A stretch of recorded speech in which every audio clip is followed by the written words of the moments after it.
제가 한 해 마지막에 다가서면서 최근에 새롭게 깨달은 것이 있습니다.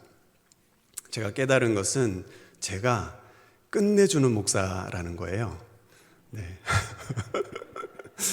우리 목사님이 겸손하지 못하게 왜 저렇게 말씀하시지? 하실 수도 있는데요.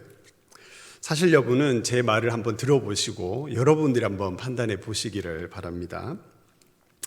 저는 지난주에 끝났던 대림절 특별 새벽 기도회의 마지막 순서를 제가 맡았어요. 그래서 제가 설교를 하면서 2021년 대림절 특별 새벽 기도회가 끝이 나버렸습니다. 제가 끝내버렸어요. 그리고 지난 주일, 이제 2021년 마지막 주일 예배였지 않습니까? 2021년의 마지막 주일 예배에 제가 4부 예배, 마지막 예배에 설교를 하면서 또 그 예배를 끝을 내었습니다. 뿐만 아니라 오늘 2021년 마지막 수요 기도회에 설교를 하면서 제가 또 끝을 내고 있죠. 여기까지는 제가 말을 안 하는데요. 심지어 돌아오는 금요일 날 2021년 마지막 새벽 기도회 설교를 누가 한다고요? 제가 합니다. 그래서 제가 진짜로 끝내주는 목사가 되었거든요. 동의하시나요? 네. 더 끝내주는 목사가 되기 위해서 애를 많이 쓰도록 하겠습니다. 본의 아니게 이렇게 제가 끝내주는 목사로 이렇게 사역을 하다 보니까 자연스럽게 끝에 대해서 제가 많이 묵상할 수 있는 기회가 된 것 같습니다. 한 해의 마지막 주를 맞으면서 문득 이런 생각이 들었습니다. 원래 우리가 시간이라고 하는 것은 추상적이어서 손에 잡을 수가 없는 것이잖아요. 그런데 만약에 이 시간이라고 하는 것이 주워 담을 수 있는 어떤 물질이라고 우리가 상상을 해본다면, 그리고 2021년이라는 커다란 어떤 공간 또는 통이 있다고 우리가 가정을 해본다면, 그 시간들이 하나하나 쌓이고 쌓여서 오늘 날짜 또 마지막 날짜가 되면 그 통에 가득하게 이제 공간이 얼마 남지 않았겠다, 이런 생각을 제가 한번 해보게 되었습니다. 그리고 이런 생각을 제가 조금 더 확장해 보니까 우리의 인생이라는 어떤 공간도 있을 텐데, 그 인생이라는 공간에도 계속해서 시간이 차오르고 있겠다, 시간이 쌓여가고 있겠다. 그리고 언젠가 우리 인생이란 통에 그 모든 공간이 시간으로 가득 차지면 그때가 우리의 마지막이 되진 않을까, 이런 생각까지 제가 한번 해보았습니다. 그러던 가운데 오늘 우리 본문 말씀을 제가 묵상하게 되었는데요. 우리가 잘 알고 있는 노아의 홍수 사건입니다. 하나님께서 지으셨으나 온 땅이 부패하고 포악함이 땅에 가득하여서 하나님께서 그 지으신 모든 것을 물로 심판하셨던 사건이죠. 하나님께서 내리셨던 이 홍수 심판의 과정을 자세히 한번 들여다보면, 노아가 600세 되던 해 둘째 달, 그달 11의 날에 큰 기품의 샘들과 하늘의 창문들이 열려서 40주야 동안 비가 쏟아졌다라고 성경이 기록합니다. 오직 노아의 가족과 미리 피한 들짐승들만이 방주에 들어갈 수가 있었죠. 그 노아의 홍수의 과정을 한번 보시면요, 오늘 본문 말씀 17절 말씀입니다. 홍수가 땅에 40일 동안 계속된지라 물이 많아져 방주가 땅에서 떠올랐고, 땅에 물이 많아져서 땅에 지어놓았던 방주가 물에 떠올랐습니다. 18절, 물이 더 많아져 땅에 넘침에 방주가 물 위에 떠다녔으며 물이 더 많아졌습니다. 19절, 물이 땅에 더욱 넘침에 천하의 높은 산이 다 잠겼더니, 물이 차오르다 못해 아주 높은 산들까지도 물에 잠겼다는 거예요. 20절, 물이 불어서 15규빗이나 오르니 산들이 잠긴지라. 천하의 높은 산들보다 물이 15규빗이나 더 높이 쌓일 정도로 물이 흘러 넘쳤다라는 것이죠.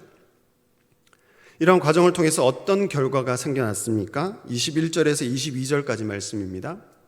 땅 위에 움직이는 생물이 다 죽었으니 곧 새와 가축과 들짐승과 땅에 기는 모든 것과 모든 사람이라.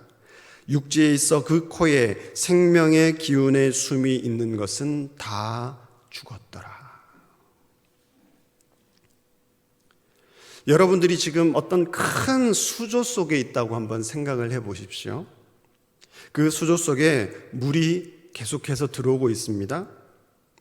처음에는 여러분들의 발목 정도의 물이 차오르다가 금세 무릎을 지나서 허리까지 차오릅니다.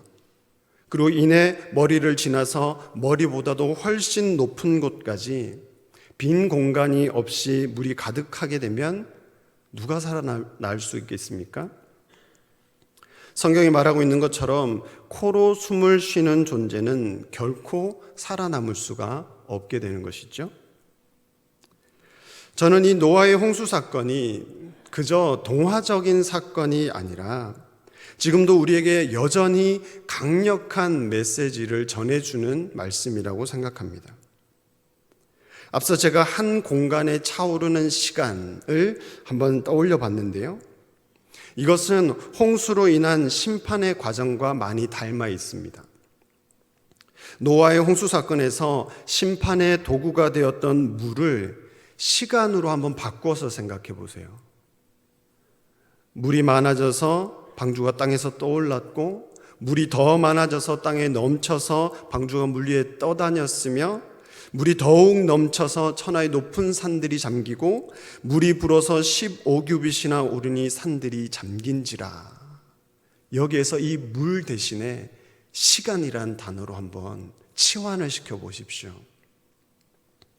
40수야 동안 비가 내려서 처음에는 물이 땅에 넘치고 더욱 넘치고, 그러다가 천하의 높은 산들이 다 잠기다 못해 산보다 더 높이까지 물이 차오른 것처럼 지금부터 10년, 20년, 50년, 80년, 100년이 지나고 나면 지금 이 자리에 살아있을 수 있는 사람이 누가 있겠습니까? 이 땅 가운데 시간이 이렇게 차오른다고 생각하면은요. 노아의 때와 마찬가지로 코에 생명의 기운의 숨이 있는 존재는 다 죽고 말 거예요. 이것은 누구도 피할 수 없는 사실이고 우리가 직면한 현실입니다.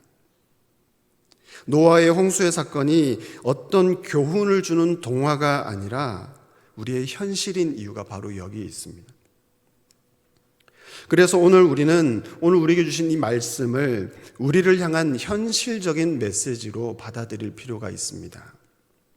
특별히 한 해의 마지막 주간을 맞이하는 우리 모두가 오늘 말씀을 통해서 우리의 삶의 마지막을 생각하며 종말론적인 신앙을 가지고 남은 시간들을 잘 정리하고 또 그런 믿음을 가지고 새로운 한 해를 소망 가운데 계획하실 수 있기를 바랍니다.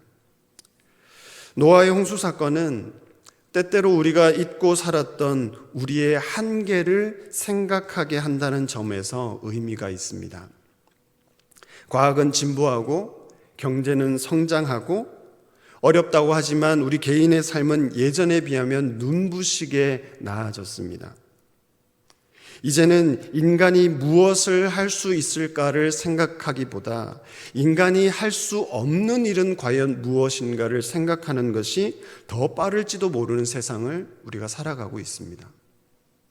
그래서 유발 하랄이라는 학자는 호모 데우스, 신이 되어버린 인간이라는 제목의 책을 써내기도 했습니다. 정말 우리는 우리의 삶의 면면을 들여다보면 우리가 마치 신이 된 것처럼 한껏 고무되어 살아가는 것처럼 보입니다. 그런데 그런 우리에게 노아의 홍수 사건이 주는 메시지는 분명합니다. 우리가 아무리 대단하고 뛰어나도 우리는 그저 코에 생명의 기운이 있는 존재에 불과하다는 거예요.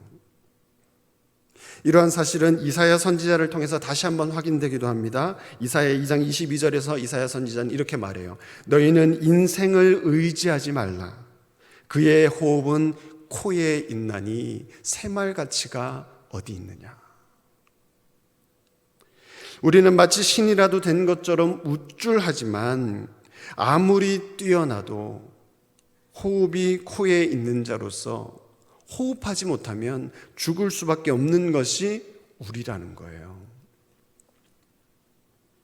그래서 우리는 이런 우리의 한계를 인정해야만 하는 것이죠. 그리고 우리에게 그런 한계가 있음을 정말로 우리가 인정한다면 우리는 이사야 선지자의 말대로 인생을 의지해서는 안 되는 거예요. 이러한 자세가 종말론적인 신앙의 출발점이라고 할 수 있습니다. 그러면 우리는 어떻게 할까요? 우리에게는 은혜가 필요합니다. 하나님께서 물로써 이 땅을 심판하실 때 모두가 다 심판을 받은 것은 아니었죠. 코에 생명의 기운에 숨이 있었으나 죽지 않았던 사람들이 있었습니다. 대표적인 것이 노아이지요. 노아가 홍수 심판 가운데서 살아남을 수 있었던 이유가 무엇일까요? 창세기 6장 7절에서 8절은 이렇게 이야기합니다. 이르시되 내가 창조한 사람을 내가 지면에서 쓸어버리되 사람으로부터 가축과 기는 것과 공중의 새까지 그리하리니 이는 내가 그것들을 지었음을 한탄함이니라 하시니라. 그러나 노아는 여호와께 은혜를 입었더라. 노아가 홍수 심판 가운데서 살아남을 수 있었던 이유는 노아가 여호와 하나님께 은혜를 입었기 때문이었습니다. 하나님의 은혜로 노아는 하나님의 심판에 대해 미리 알게 되었고 하나님께서 말씀하시는 대로 방주를 만들어서 심판을 준비할 수 있었습니다. 노아의 삶을 보면 은혜 받는 자의 삶의 모범을 우리가 볼 수 있는데요. 성경은 노아의 삶을 이렇게 평가하고 있습니다. 창세기 6장 9절 말씀입니다. 이것이 노아의 족본이라. 노아는 의인이요 당대의 완전한 자라. 그는 하나님과 동행하였으며.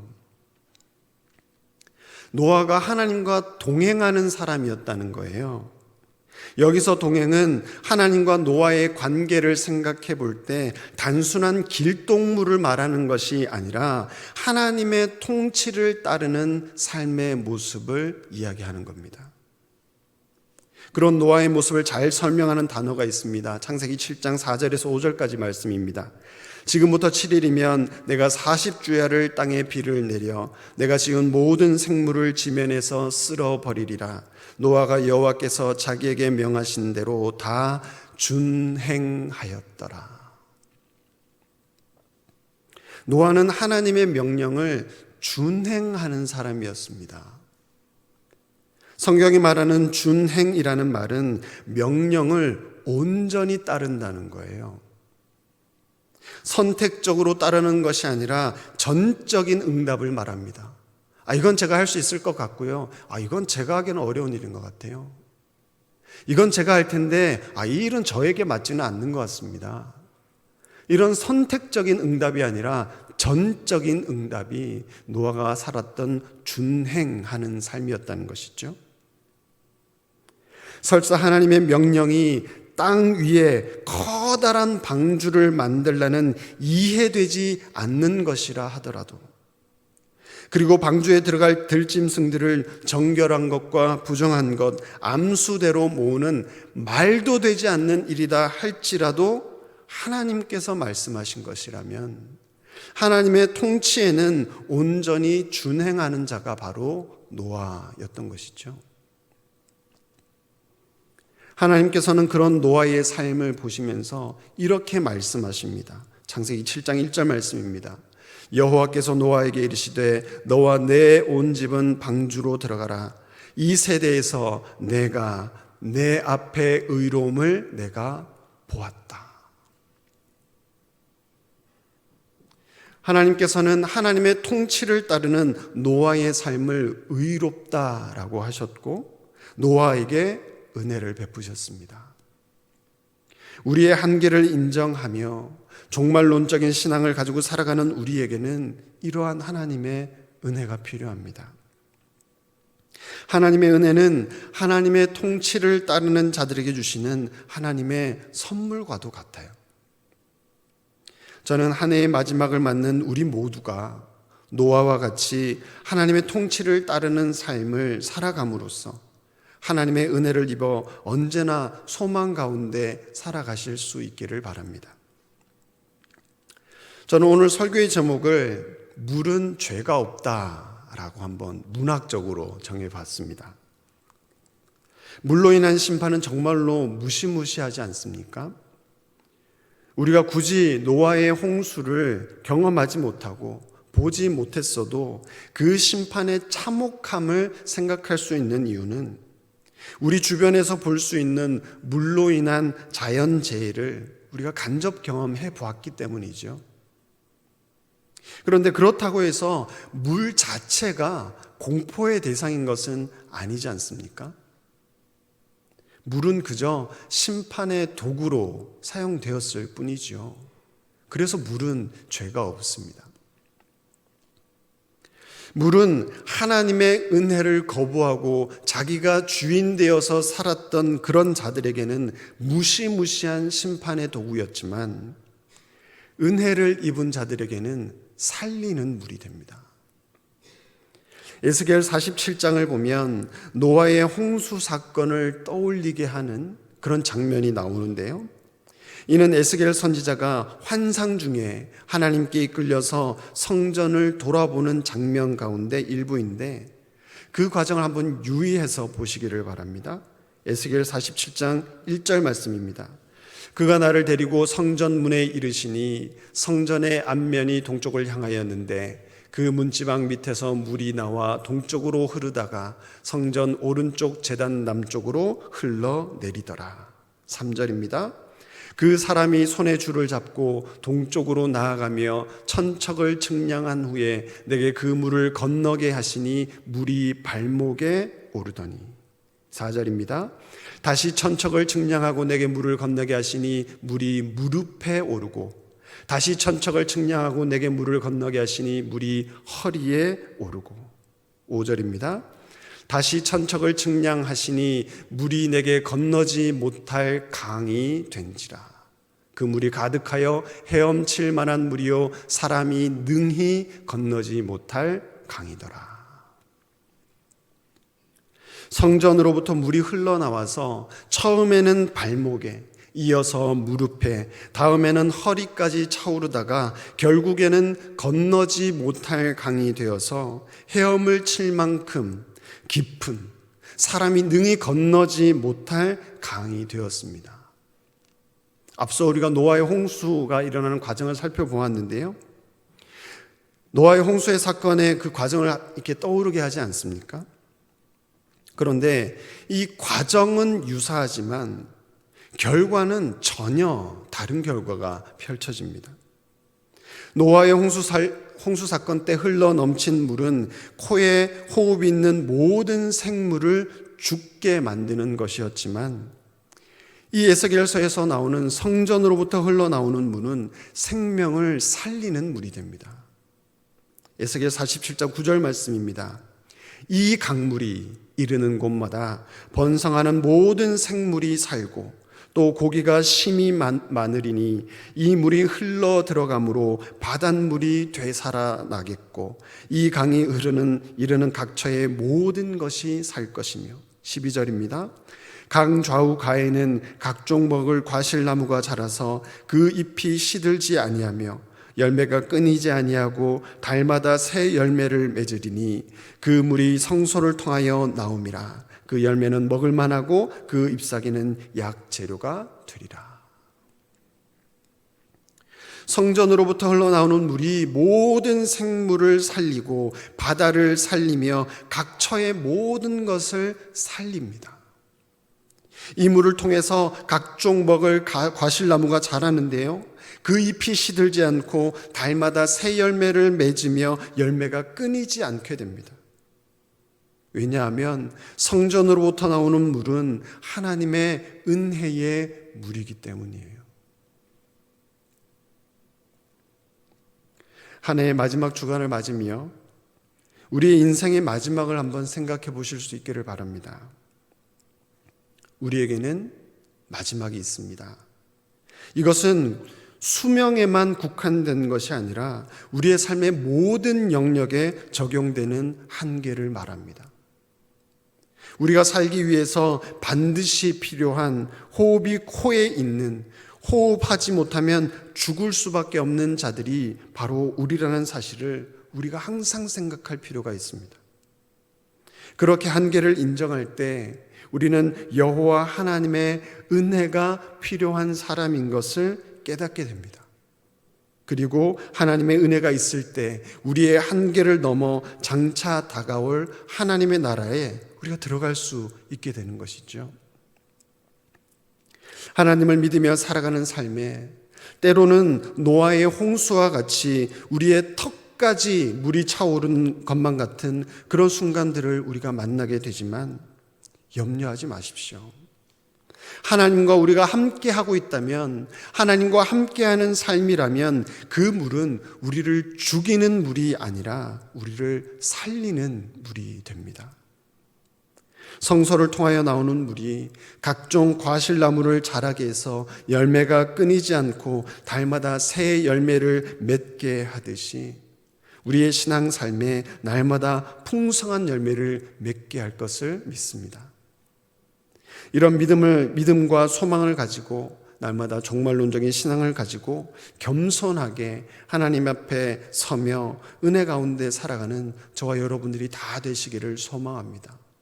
한 해의 마지막을 맞으며 우리의 마지막을 생각하고 또 우리의 마지막을 생각한다면 하나님의 은혜를 기억하고 하나님의 은혜를 통하여 새롭게 살아갈 수 있는 우리의 삶을 기대하는 우리 모두가 되시기를 주님의 이름으로 축원합니다. 기도하겠습니다. 사랑의 하나님, 감사합니다. 2021년 한 해 동안 우리와 동행하시며 선한 길로 인도하여 주셔서 지금 우리가 이곳에 있습니다. 특별히 한 해의 마지막을 맞으며 우리에게도 마지막이 있음을 다시 한번 깨닫게 하시니 감사드립니다. 이 세상을 영원히 살 것처럼, 이 세상에서 우리가 할 수 없는 것은 없는 것처럼 살아오던 우리가 하나님의 말씀 앞에 겸손하게 무릎을 꿇습니다. 우리에게 다가오는 마지막 때를 바라보며 하나님의 은혜를 구합니다. 주님, 우리를 불쌍히 여겨 주시옵소서. 노아의 때에 온 지면을 차고 넘쳤던 물이 우리의 발목과 허리를 거쳐 머리를 넘어섭니다.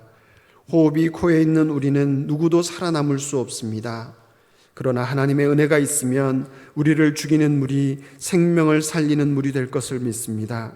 성전으로부터 흘러나오는 물이 차고 넘쳐 모든 생물을 살리고 바다와 강을 살려 모든 것을 살아나게 하는 것처럼 이곳 주의 성전에 은혜의 강물이 흘러넘치게 하셔서 풍성한 열매를 맺는 삶을 살아가는 주의 백성들이 되게 하여 주시옵소서. 감사를 드리며 예수님의 이름으로 기도드립니다. 아멘.